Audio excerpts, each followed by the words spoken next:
We have to understand that Donbass is not Putin's endgame.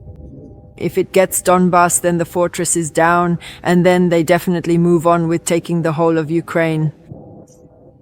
And, if Ukraine goes, then other regions are also in danger. Russia has attacked at least 19 countries, some as many as 3 or 4 times. None of those countries has ever attacked Russia. So they don't need any security guarantees. The security guarantees are needed for everybody else. European Union Foreign Policy Chief Kaja Kallas has issued a blunt warning over Russia's intentions in Ukraine, saying Moscow's war aims extend well beyond the Donbass region.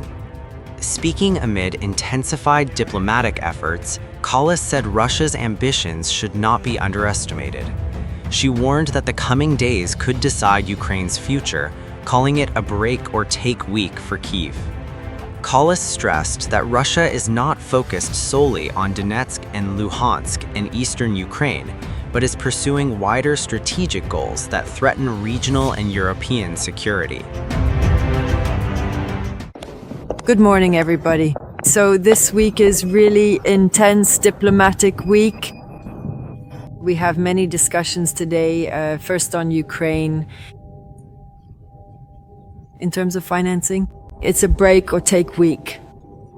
These topics that we have, the decisions that we have to make to support Ukraine, I think are very, very important. We have made also decisions, or will make decisions today regarding the Shadow Fleet vessels. We have 40 additional vessels plus enablers. And this is all for depriving Russia of the means to fund this war. We also reached the target of the 2 million rounds initiative. This is necessary for Ukraine to defend itself. Well, what we have to keep in mind is that why countries want to be in NATO is because they don't want Russia to invade them, to attack them. And that's why Sweden and Finland joined NATO. That's why the Baltic states joined NATO, to have this defense umbrella, really. Now, if this is not in question, or this is out of the question, then we need to see what are the security guarantees that are tangible. They can't be, papers or promises. They have to be, real troops, real capabilities, so that Ukraine is able to defend itself. We have to understand that Donbass is not Putin's endgame. If it gets Donbass, then the fortress is down, and then they definitely move on with taking the whole of Ukraine. And, if Ukraine goes, then other regions are also in danger. We know this from the history, and we should learn from history. What are your plans to support Ukraine in 2026 military and diplomatic? Yes, like I said, this is really a very important week for financing questions. We have different options on the table, and they will be discussed in the leaders' meeting on Thursday. What President Costa said, we will not leave the meeting before we get the result, before we get the decision on the funding for Ukraine. The most credible option is the reparations loan, and this is what we are working on. We are not there yet, and it is increasingly difficult, but we're doing the work. We still have some days. But was there any signs that the United States, for example, asks for the European Union to stay on balance? Well, these are European Union decisions, and we are taking into account our strategic objectives, which is really to put the pressure on the oppressor and the enablers. And that's why we have the sanctions in place. So this is our policy. Commissioner, what do you make of the statement of the weekend to the area, all the sports in Belgium, sports alternatives and reparations? And Czechia also came out. Is the reparations loan idea losing the netting in Europe? It is difficult, of course, as we know, different pressure from different sides. But we also need to be very, very clear-eyed.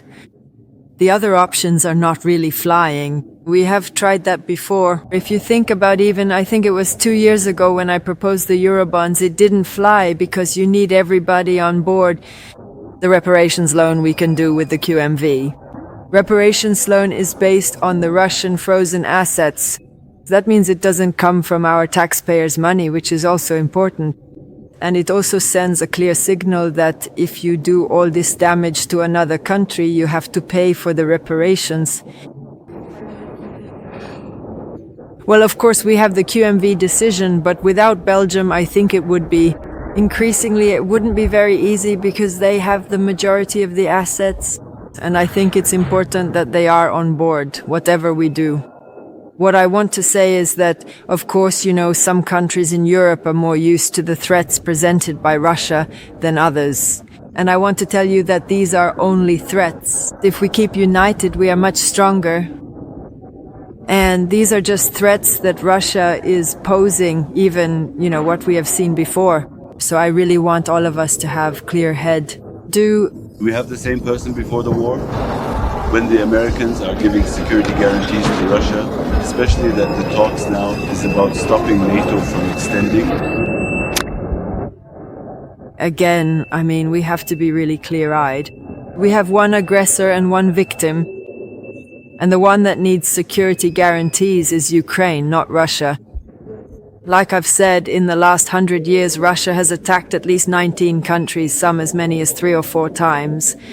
None of those countries has ever attacked Russia. So they don't need any security guarantees. The security guarantees are needed for everybody else.